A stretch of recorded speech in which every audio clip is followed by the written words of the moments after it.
So, the 2025 live-action remake of How to Train Your Dragon is finally here, and the burning question on everyone's mind is the same one we've been asking since the second it was announced.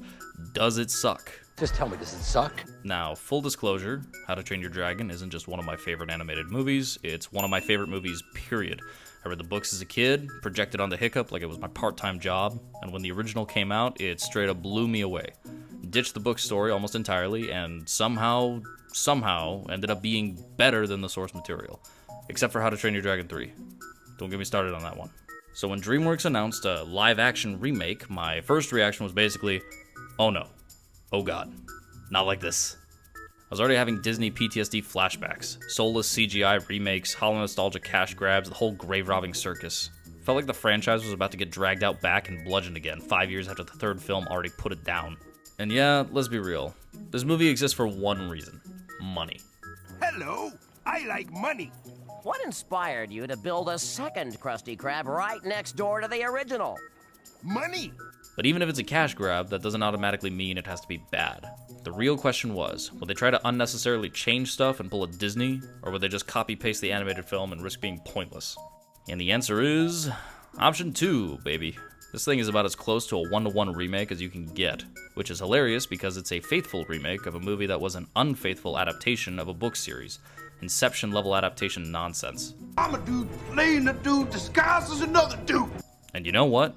For the most part, it works. Yeah, the few changes they do make are small, bits of dialogue, pacing, little tweaks, and honestly, most of them don't make the movie better. Sometimes they even make it a tiny bit worse. But the overall experience, still really damn good. Mason Thames does a solid job as Hiccup, putting his own spin on a role that Jay Baruchel basically nailed over a decade ago. And Gerard Butler? Yeah, he's stoic. There's no competition. The man basically is the character. And it's great seeing him step back into it like he never left. The rest of the cast is good too, though I couldn't shake the feeling I was watching a stage play. Not in a bad way, just, a little theatrical in the way they acted for film. The music? John Powell's back, and thank Odin for that. His score still slaps, though I'd argue the original edges this one out. Tighter, punchier, no runtime padding needed. Still, when you're working off one of the best animated scores of all time, you really don't need to reinvent the wheel. So here's the deal.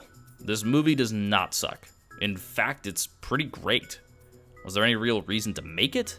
No, not really. But it's gorgeous, it's respectful to the original, and watching dragons soar across photorealistic skies feels like someone mashed up Jurassic Park with Burke. If you're worried about the horse corpse that is How to Train Your Dragon continuing to be beaten years after its departure from this world, worry no longer. Disney, I hope you're taking notes, because somehow DreamWorks dug up this franchise's corpse, and instead of desecrating it, they pulled off full-on necromancy.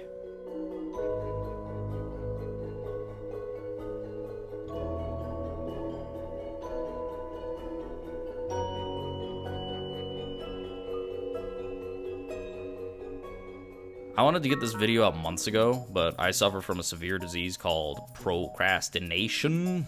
Perhaps you've heard of it. Better late than never. I know it's different than what I usually make, but I wanted a fresh start on the sucks videos I've made in the past. A little more positivity, a little lighter tone. Let me know if you want more of this, because this was fun to make. Adios, y'all.